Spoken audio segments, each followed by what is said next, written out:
잘 지냈어요? 네. 오늘은 복습이 누굴까요?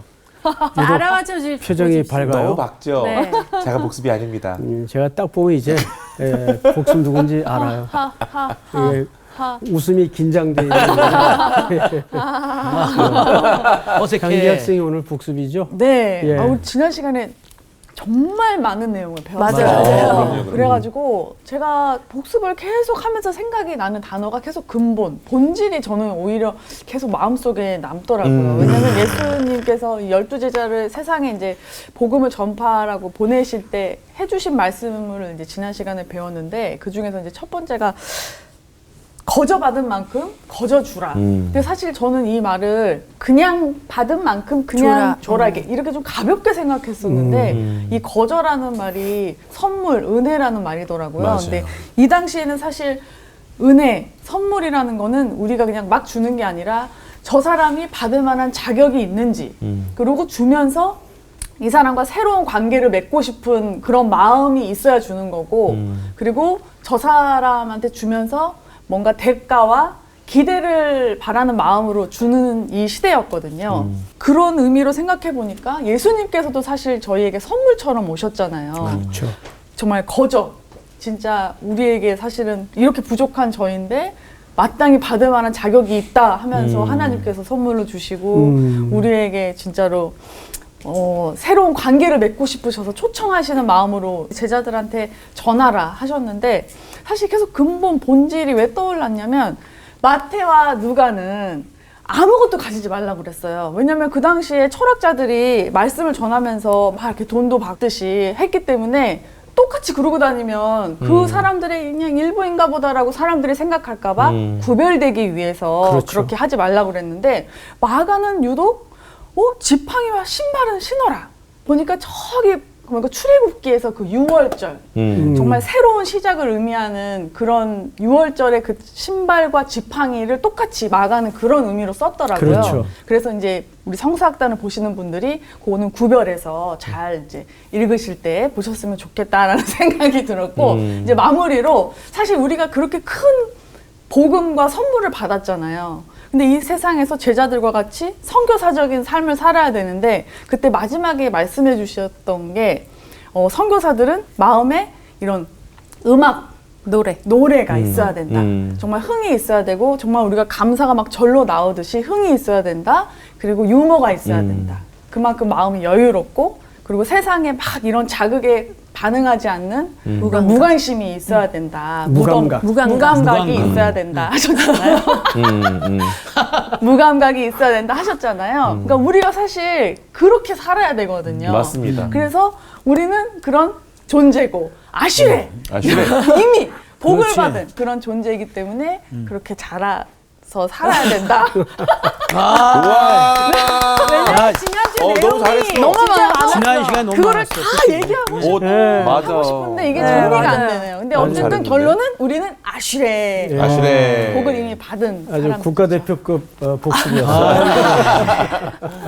예, 아유 수고하셨습니다. 뭐 지난주 내용 그대로 다 우리가 기억이 나죠. 네. 가장 중요한 것은 선물에 관한 그 이해입니다. 네. 거저 받았으니 거저 주라. 그것은 말씀하신 대로 그냥 거저 받은 거니까 거저 주라 이런 네. 의미가 아니라는 아니고, 네. 설명 아주 압권이었습니다. 오늘 수업 마태복음 33강 슬기로운 성도의 생활. 자, 오늘 본문은 마태복음 10장 16절서부터 23절까지 자, 우리 읽어보십시다. 보라, 내가 너희를 보냄이 양을 이리 가운데로 보냄과 같도다. 그러므로 너희는 뱀같이 지혜롭고 비둘기같이 순결하라. 사람들을 삼가라. 그들이 너희를 공회에 넘겨주겠고 그들의 회당에서 채찍질하리라. 또 너희가 나로 말미암아 총독들과 임금들 앞에 끌려가리니 이는 그들과 이방인들에게 증거가 되게 하려 하심이라. 너희를 넘겨줄 때에 어떻게 또는 무엇을 말할까 염려하지 말라. 그때 너희에게 할 말을 주시리니 말하는 이는 너희가 아니라 너희 속에서 말씀하시는 이 곧 너희 아버지의 성령이시니라. 장차 형제가 형제를 아버지가 자식을 죽는 데에 내주며 자식들이 부모를 대적하여 죽게 하리라. 또 너희가 내 이름으로 말미암아 모든 사람에게 미움을 받을 것이나 끝까지 견디는 자는 구원을 얻으리라. 이 동네에서 너희를 박해하거든 저 동네로 피하라. 내가 진실로 너희에게 이르노니 이스라엘의 모든 동네를 다 다니지 못하여서 인자가 오리라. 아멘. 자, 수고하셨습니다.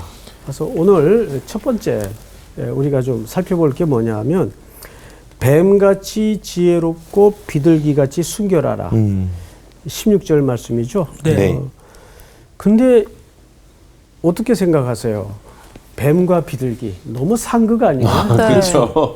그리고 뱀은 약간 그렇지, 안 좋은 거잖아. 네, 약간 어. 이미지가 그렇지. 약간 창세기부터 시작해서. 속이는 나쁜 이런 뱀. 걸로 알고 있는. 비둘기는 막 평화와 그렇지. 깨끗하고 막 그렇지. 그런.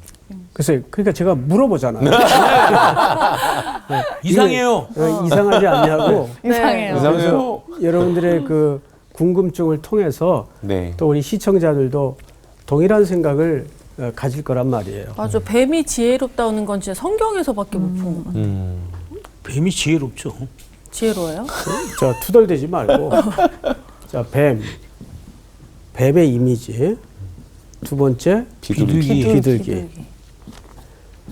우리가 세상에 돌아다니는 그 아주 세속적인 늘 그냥 익숙해 있는 그 이미지를 벗어나서 항상 중요한 것은 성경은 이 두 생물에 대해서 어떤 이미지를 사용했는가를 보는 게 제일 중요하겠죠. 네. 예. 우선 뱀이 제일 먼저 등장하는 것이 창세기죠. 네. 네.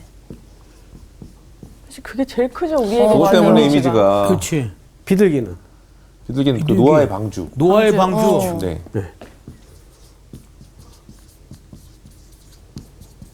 비둘기는 항상 그 좋은 소식을 전해준 그런 이미지. 전달자로 우리에게 잘 알려져 있죠. 네. 네. 자, 근데 왜 여기 그것도 예수님께서 뱀같이 어떻게 하고 지혜로. 지혜, 비둘기같이 순결. 이거 누가 정리하신 거예요?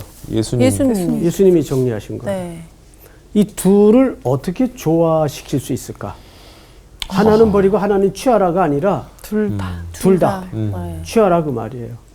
그럼 우선 비둘기에 대한 이미지는 이해하는데 그렇게 썩 어렵지 않아요. 네. 근데 뱀에 관한 이해가 우리가 쉽지 않습니다.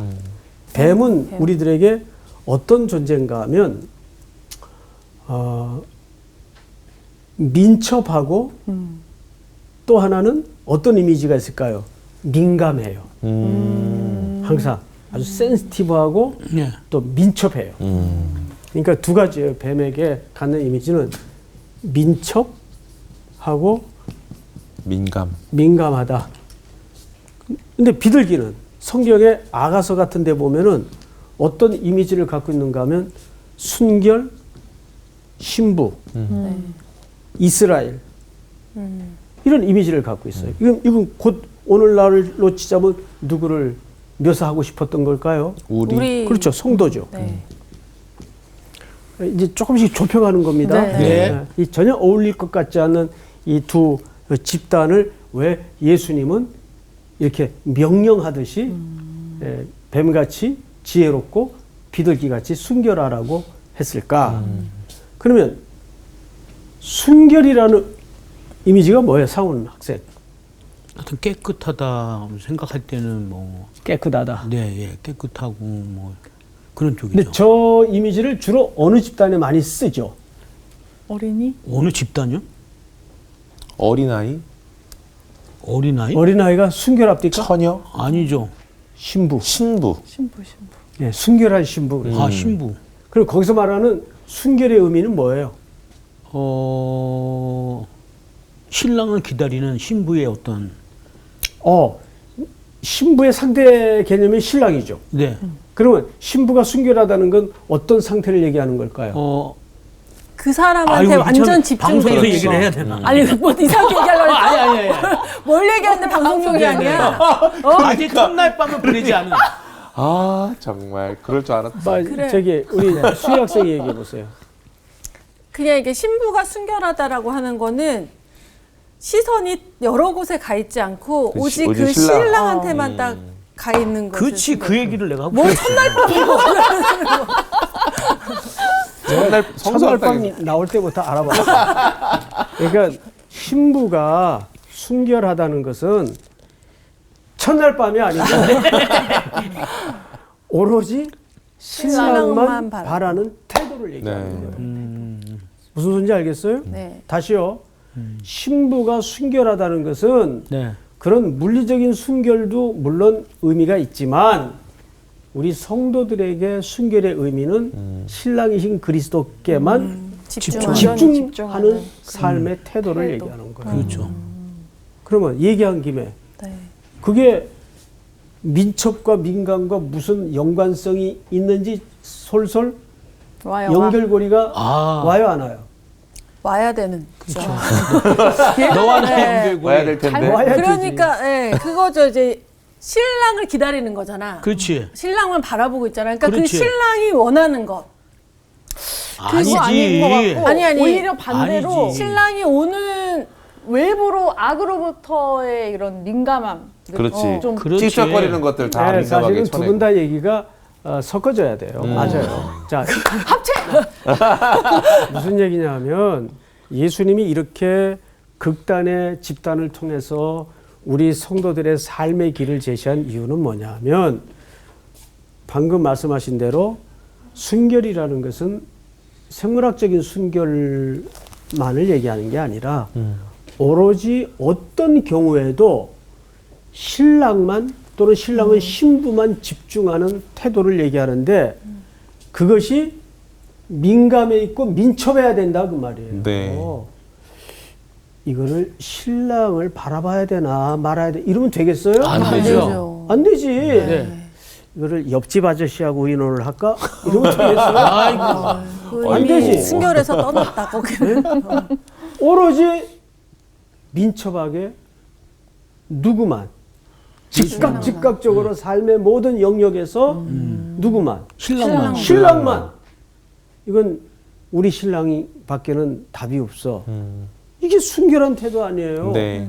그게 신랑에 대한 민감하고 너무 세게 민감하시네. 민감하고 민첩한 태도 아니에요. 네. 예? 이제 광호 학생 이해돼요? 네, 네. 다음 시간 복습이죠? 아니 여기 네. 아 여기 잘 기억하셔야 돼요. 네. 그러니까 이 뱀처럼 지혜롭고 근데 그 지혜가 민감하고 민첩한 상태를 얘기하는 거죠. 그렇다면 순결이라는 것은 오로지 신랑만 집중하는 태도란 말이에요. 그게 민감하고 민첩해야 된다고. 네네. 그치 또 신랑의 마음이나 그 사람 원하는 걸 또 잘 캐치할 수 있어야 되는. 얘기 잘했어요. 네. 그럼 어떻게 해야 될까요? 민감하고 민첩하려면. 네? 성경을 봐야 됩니다. 아이 뭐래. 그 사람 성경- 신랑을 알아야지. 그치 얘기한 알아야죠. 답을 맞췄잖아. 그 사람은 제대로 자, 알아야지. 우리 지난주에도 상품이 있냐, 왜 이렇게 아시레라는 자 여기 봐요. 저 지난주에도 아시레라는 복에 대해 설명을 하면서 네. 자 복 있는 사람이 세 가지를 시편의 1편에 이 복은 아시레라는 복이죠. 네. 세 가지를 금하도록 돼 있어요. 복을 받은 사람은 세 가지를 해서는 안 돼요. 첫째가 뭐예요? 악인의 길을. 그렇죠. 악인의 꾀. 네. 네. 넘어가면 안 돼. 근데 광호 학생, 네. 악인의 꾀가 뭐예요? 악인의 꾀. 악인의 꾀의 성경적 정확한 정의는 묻지 않는 태도. 그게 악인의 꾀에 빠지는 지름길이에요. 혼자 생각하는 게 내 아니구나. 생각, 내 생각. 묻지 않는 태도. 예를 들어서 여호수아 전체에 보면 이스라엘 백성들이 들어가서 가나안 땅을 점령해 들어가는데 기브온 족속이 멀리서 온 사람처럼 변장을 해가지고 네, 네, 네. 곰팡이 쓴 음식, 헤어진 신발, 네. 의복을 변장을 해서 네. 가나안 사람들임에도 불구하고 조약을 맺자고 찾아오죠. 네. 근데 성경이 정확히 뭐라 하냐면 여호와께 묻지 아니하고. 맞- 그게 꾀에 빠지는 지름길이에요. 악인의 꾀를 뭐 한다? 따르지 아니야. 묻지 않는 않다. 따르다라는 말은 길에 관한 이미지거든요. 그러니까 그 길로 들어간다 그 말이에요. 여호와께 묻지 않고 누가 악인은. 그다음에 두 번째는 죄인의 길. 길에 여기 또 서지 길이 나오죠. 길에 서지 않는. 길에 서지 않는. 서지 않는다. 또 오만한 자의 자리에 앉지 않는다. 앉지 않는다. 네. 서지 않는다. 여기에 전부 로라는 부정사를 썼어요. 안 한다. 누가? 복 있는 자. 예. 그게 참 이상해요. 근본적으로 복을 받은 사람은 이게 내가 앉을 자리가 아니라는 것을 감으로 알아요. 불편해 앉아 있으면. 그렇지. 맞아. 그래서 그 집단에서 피하게 돼요. 네. 그래야 안 그래요. 네. 근데 맞아요. 이상하게 하나님의 영에 뿌리 내리지 못한 영혼들은 그게 이렇게 달아 보이고 즐겁지 그 여기 자리가. 뭔가 있을 것 같고 가고 맞아. 싶고 앉고 싶고 서고 싶고. 그게 죄의 경로예요. 맞아.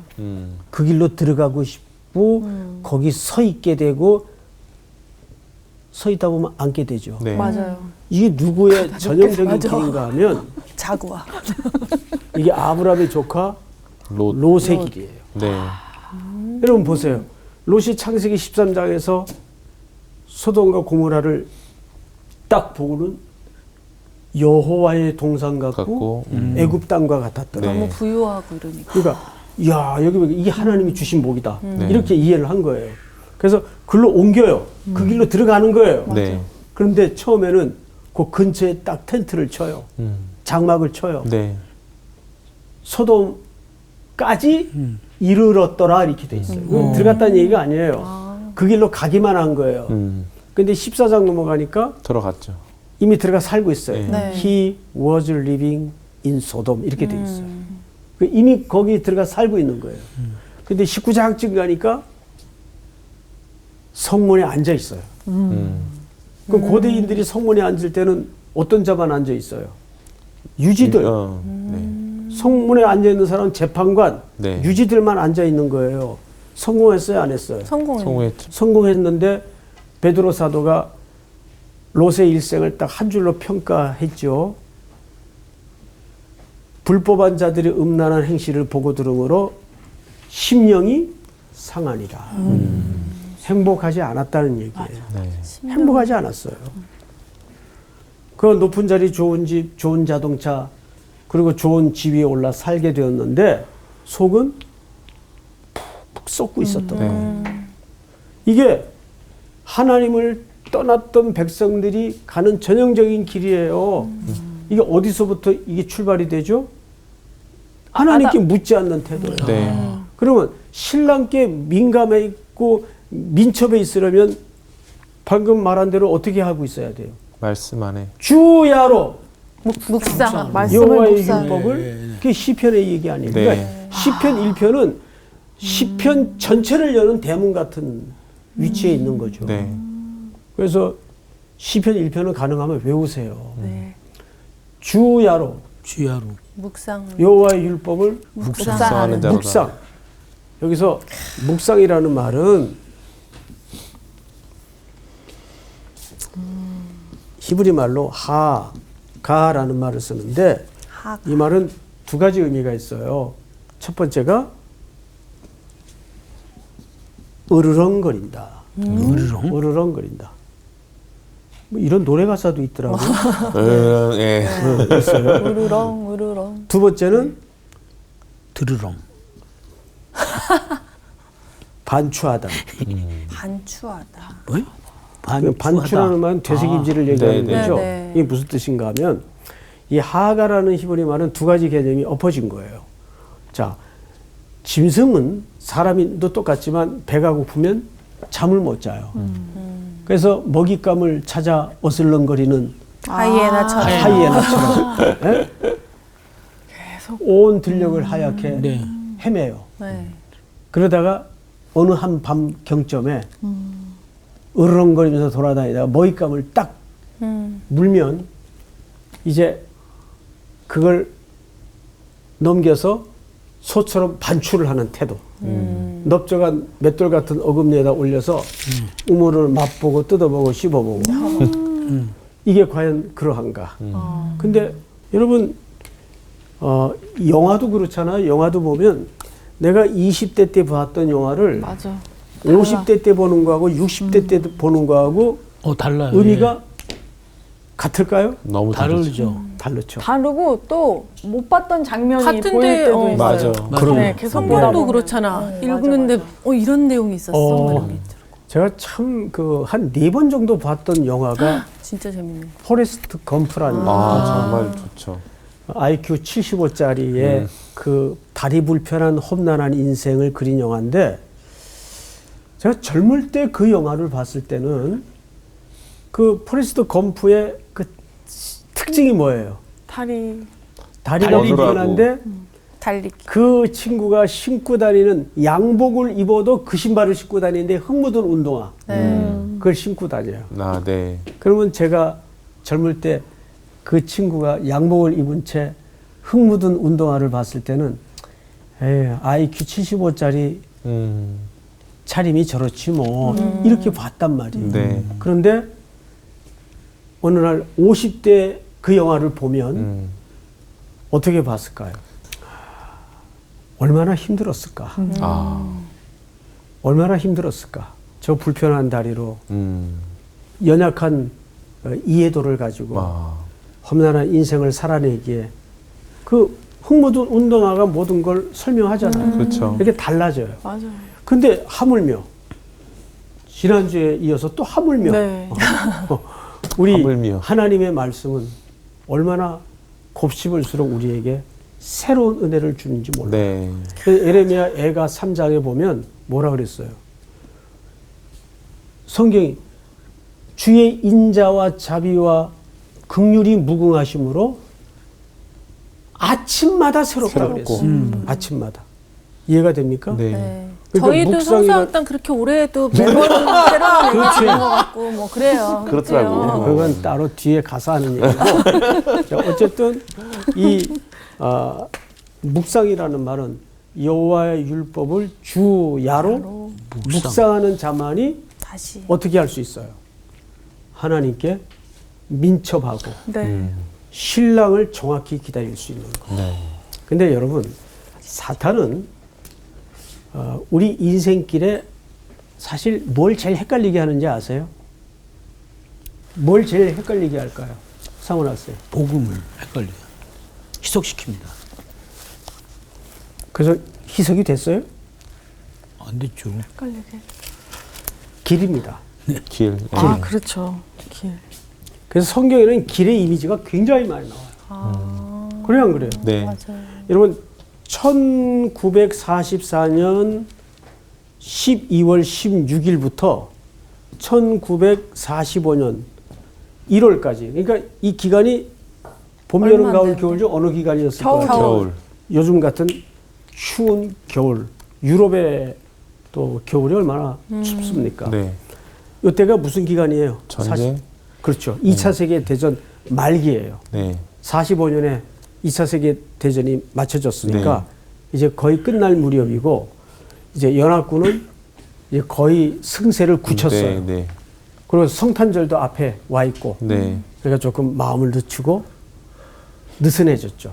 파티도 하고 네. 휴가도 가고 흥청망청하고 있는데 마지막 나치 군대가 발악을 하는 차원에서 기상천외한 작전을 씁니다. 이거 실화예요. 그래서 이 실화가 영화로 만들어져서 상영까지 됐습니다. 그 영화 이름이 발지 대전투라는 영화예요. 발지. 이 발지라는 말이 사실은 그 주머니라는 뜻이에요. 발지 대전투라 그래서 나치군이 무슨 기상천외한 작전을 쓰냐 하면 영어를 잘 구사할 수 있는 나치 병사들을 뽑아요. 정예 요원들을. 그래서 MP, 헌병으로 위장을 시킵니다. 그리고 이제 적진에 투입을 해서 교란 작전을 펴는데 모든 연합군이라는 게 생리상 연합에서 모인 군대니까 길에 익숙치 않잖아요. 맞아요. 네. 모든 표지판을 다 바꿔놔요. 모든 표지판을. 그러니까 연합군은 전차 이동을 할 때도 그렇고 자동차 이동을 할 때도 그렇고 우왕좌왕하다가 자중 질환을 겪게 됩니다. 그러면서 이 전쟁 종료 말미에 연합군이 어마어마한 사상자를 냅니다. 이게 아주 그 유명한 전쟁이었어요. 그 전쟁사에도 발지 전쟁이라 그러면 나와요. 이게 나치의 교란 작전 중에 하나가 뭐냐면 길을 혼돈시키는 겁니다. 우린 여기서 두 가지 인사이트를 주목할 필요가 있어요. 첫째, 적은 뻔한 모습으로 들어오질 않아요. 네.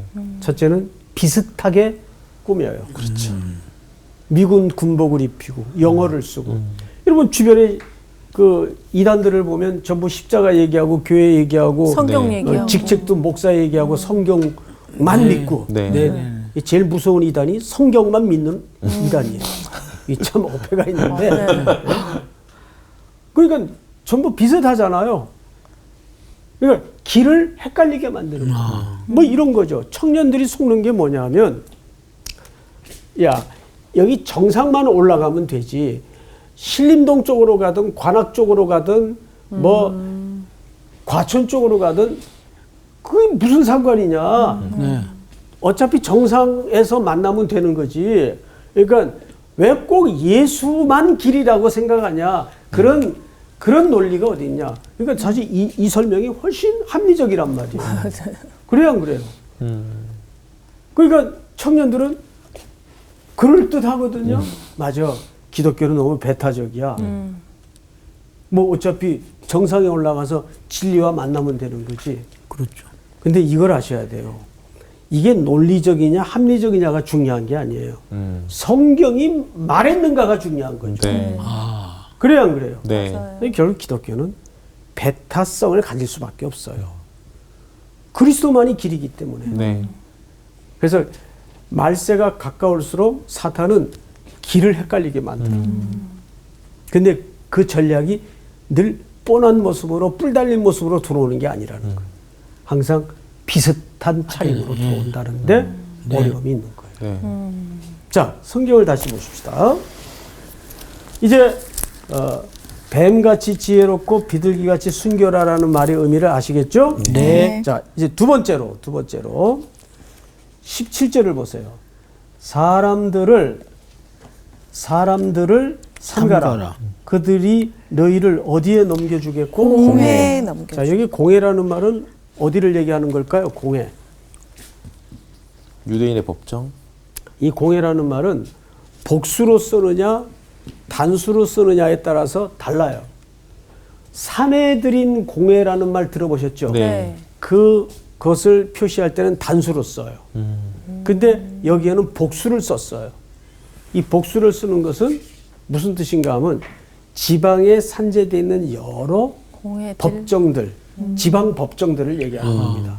그 지방 법정들의 권한은 어디까지 결정을 할 수 있는가 하면 40에 하나 감하는 매를 벌로 내리느냐 마느냐 여기까지 이 정도 수준까지 결정할 수 있는 권한이 있어요. 넘겨주겠고 그들의 회당에서 뭐 하리라? 채찍질 하리라. 자, 이것이 파송되는 제자들이 맞닥뜨릴 현실이에요. 요즘 여러분 청년들이 월요일 날 출근하면 또 특별히 방송인들 월요일 날 출근하면 교회 갔다 왔냐? 위에 제일 상사들이 먼저 체크하는 게 너 어제 교회 갔다 왔어? 안 갔다 왔어? 이거 체크해요. 그러면 여러분 그게 어린 청년들로서는 스트레스가 될까요? 안 될까요? 되죠. 그죠. 스트레스를 넘어서 무시무시한 압박으로 들어오는 거예요. 한 번은 어느 주일날인데 로비에서 한 자매가 대성통곡을 하는 거예요. 그래서 모두들 그 목사님들이 놀래가지고 무슨 일인가 하고 다가가 봤더니 이 자매가 큰 대형 병원의 간호사인데 그 직업 특수성상 교회를 한 6개월을 못 나온 거예요. 그냥 혼자서 일터에서 그냥 예배만 드리고 혼자서 그 얼마나 힘들었겠어요. 그러다 그날은 견딜 수가 없어가지고 함께 찬양하고 함께 기도하고 함께 뭐 예배하던 그것이 너무너무 그리워가지고 에라 모르겠다고 나온 거예요. 근데 이 자매가 로비에 들어서는 순간 터져버린 거예요. 그 감격에. 그리고 이제 우리 목사님들이 이제 다독거리면서 기도를 해주고 그 보고를 제가 목양 보고서에 읽는데 너무 가슴이 찡하고 아프더라고요. 이게 그 친구만의 현실이겠는가 그 말이에요. 자, 오늘 성경을 다시 보십시다. 이때에도 그런 물리적인 고통이 있었겠죠. 또 18절 우리 광호 학생이 한번 읽어보실까요? 또 너희가 나로 말미암아 총독들과 임금들 앞에 끌려가리니 이는 그들과 이방인들에게 증거가 되게 하려 하심이라. 너희를 넘겨줄 때에 어떻게 또는 무엇을 말할까 염려하지 말라.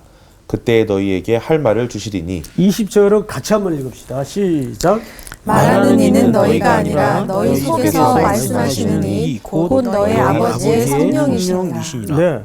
두 번째 우리가 기억할 것은 뭐냐 하면 우리가 주의하고 우리가 그리스도인으로서 모든 걸 정하게 살아야 되겠지만은 염려해서는 안 돼요.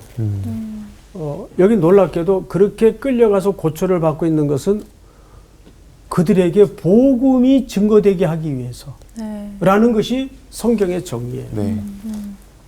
그러니까 여러분들을 누군가 핍박하고 여러분들을 힘들게 만들 경우에는 정말 이 기회야말로 저분에게 그리스도인의 삶이 무엇이며 우리가 누구를 붙들고 살고 있는 자를 증거할 수 있는 가장 유일한 기회다. 이렇게 적극적으로 생각을 가져야 돼. 염려하지 말고. 오늘 20절에서 뭐라 그랬어요? 20절 사문 학생님 다시 한번 읽어보세요. 말하는 이는 너희가 아니라 너희 속에서 말씀하시는 이 곧 너희 아버지의 성령이시니라. 네. 그리고 18절에 보니까 그들과 이방인들에게 증거가 되게 하려 하십니다. 여러분 이 사실을 믿으세요? 이거 확신을 가져야 돼요. 네. 아, 저 사람이 또 나 괴롭히네. 이 관점이 아니라 저분에게 하나님의 영광을 드러내고 주의 복음을 전하라는 기회구나. 그래서 바울이 담대히 그는 충분히 자유로운 몸일 수 있었지만은 기꺼이 내가 가이사 앞에 서야 하리라. 왜? 그리스도의 복음이 로마의 심장부까지 전해지도록 하기 위해서 네.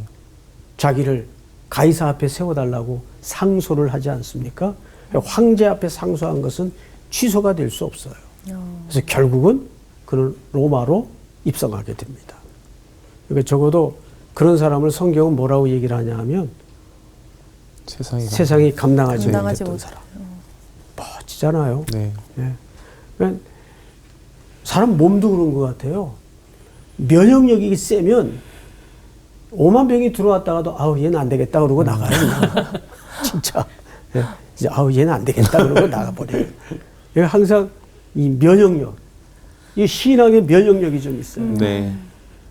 그 코로나 백신만 맞지 말고 말씀의 백신을 매일 맞아서 신앙의 면역력을 좀 탄탄하게 늘 예비하시기 바랍니다. 네. 이제 마지막으로. 자, 성경을 마저 보십시다. 21절.